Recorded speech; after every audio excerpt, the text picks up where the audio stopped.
Alrighty, Todd. It has been great chatting with you so far this afternoon. You and I briefly went over the job, the duties that it entails, and then we briefly went over your professional experience. So I actually have your resume pulled up here, and I want to highlight some items on here. Now, you and I briefly spoke in the beginning of this call. And you do have well over 25 years working in the warehousing industry and logistics as well. So with that, you have the actual industry knowledge, which comes down to those transferable skills. In your most former role, you were a logistics manager for Ryder Logistics. So those are some items I wanted to highlight, Todd. I don't want to keep raving about your experience, so I would love for you to touch base as far as your experience when it comes down to logistics coordinating or a similar role nonetheless. Right. So this position that I'd be going into possibly is very similar to what I did with Ryder. So Ryder was a traveling position. So we would be contracted to go into different 3PL, third-party logistic companies, and help set them up with new SOPs, new processes, new ways of just doing better and more efficient ways of just doing their business. We would call that Ryderism. So the first 3 months I was at Northrop Grumman, an aerospace company in Baltimore, Maryland. So I was there for 3 months. I was back and forth. I wasn't there completely for 3 months, but I would be there for a week and a half, come home for 3 or 4 days, and go back out. So I would have to learn their processes, learn their, they had SAP, which I have extensive experience in SAP, well over 14 years experience in SAP. So I'm can pick up the computer programming, the WMS systems, and everything like that. But going into, a new role like this, I didn't know anybody there, what they wanted. So we had to adapt to what they want. So it's basically what the customer wants. They're telling us what we need to do and how we can tackle it.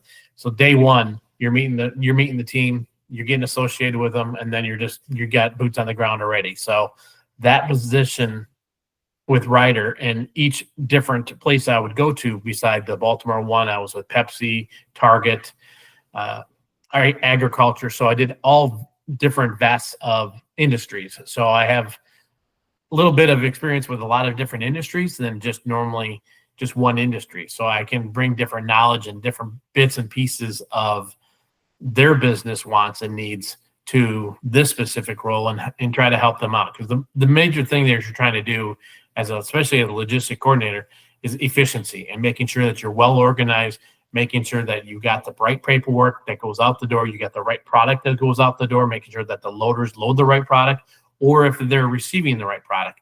So it's that communication, and that was huge. And that's one thing that is a huge strength of mine is the communication. But if you don't have communication with your fellow workers, you're going to be swimming upstream and you're never going to get there. So, but yeah, so that was with the Ryder Logistics. So.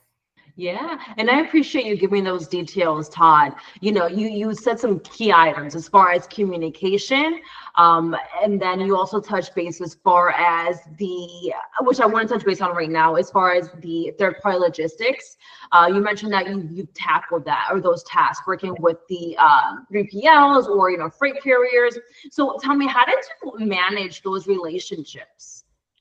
It's a little different because you're kind of at their mercy sometimes, especially with scheduling.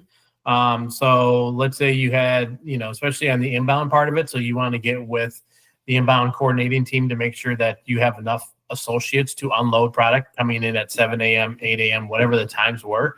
So you just want to make sure that you are well communicated with the inbound team, and especially the outbound team, same thing. You want to make sure that, okay, when is this truck going to be picked up? Okay, what lane is it in and how many pallets is it? Where's it going and all that information.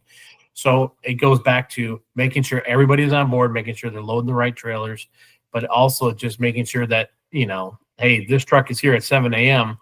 Sorry, sir, but your appointment's not till 4 o'clock. We will get you in as soon as possible, but please understand, it's the broker who sent you here early, but we will try to accommodate you. And if we can, we'll get you back into a door. And you can sleep if you need to, but we'll get you loaded as soon as possible. But it's just a communication with them and letting them fully understand. Don't leave them hanging out there for hours upon hours. Just go out there maybe every hour and just kind of give them an update if they want an update so that they know what's going on. Absolutely. I can agree to that. Now, I did logistics a little bit, and dealing with truck drivers overall can be difficult, right? So the customer service that comes to play with that and how we can resolve any issues is always a priority, especially in the logistics industry. So that's definitely I can attest to that. So I want to touch base as far as any transportation management systems that you've used or any TMS systems. Do you recall what systems that you've utilized? It's just the most experience I had was SAP. So we did everything with SAP, especially with almost each facility I went to with Ryder, maybe because of my SAP experience, because I had it. That's what they would send me to. Even with when I previously worked with Cardinal Health for over 10 years, that was all SAP experience. And it just seems like the jobs that I've had in the past were all SAP. I don't really know much more than SAP, but I guess if you work with Oracle, you work with other softwares, you can easily adapt with it. It's very similar. It's just learning the process and learning how to do it. So it's just training that I would need on that. Absolutely. Thank you for that response. And have you ever had to deal with a customer who has complained about a delayed shipment? And how did you resolve that?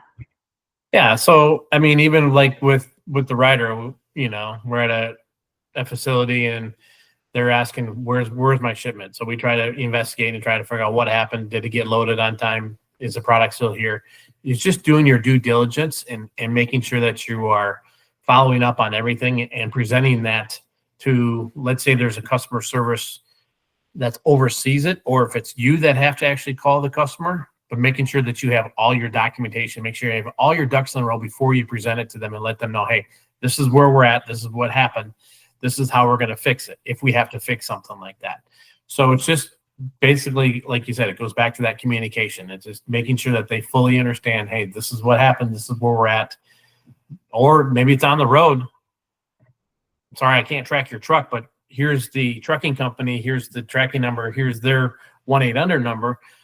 Maybe it was a third party they brokered out and they didn't realize they brokered it out. So it's just trying to get all the information first before you have a conversation with them, because you don't want to have egg on your face. I don't want to have egg on my face. I want to make sure that I give you all the information correctly so that everything is smooth. Absolutely. And it all comes down to being detail oriented as well, listening to the customer or the client. My last question for you, Todd, is going to be, what skills do you have that sets you apart compared to other candidates? So like I said, the number one thing is the communication with me. I like to make sure that I kind of know what's going on. I don't need to be the big brother and oversee everything, but I just want to have a little bit of information about a lot of different things so that I can vast my knowledge so I understand what's going on. So then it's also just making sure that, we were very respectful to other, people, the coworkers, making sure that, we treat them like I want to be treated. I don't want to treat you like anything else. I want to make sure that, you treat me like I want to be treated. So, but it's just the respect thing and the communication. And, I really like to have fun at work. I'm a hard worker. Like I said, I've been doing this for 25 years. I have a passion for it. So that's my passion is, logistics, inventory, warehousing.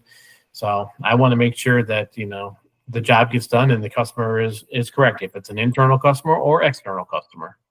That was very well said, Todd. I'm going to go ahead and complete this interview itself, but it truly has been a pleasure getting to know your professional background a bit more and speaking to you overall. I'm going to go ahead and stop the recording, but I want to thank you for your time once again. Okay. All right. Don't hang up on me quite yet. We'll continue chatting with you as well. Thank you, Todd.